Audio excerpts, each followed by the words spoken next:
Everyone, কেমন আছো? আশা করি অনেক ভালো আছো।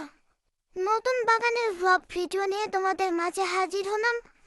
ভিডিওটি কেমন লাগলো এবং এই সবজির গাছগুলো তোমাকে চেনো কিনা অবশ্যই আমাদেরকে জানিয়ে দাও কমেন্ট বক্সে।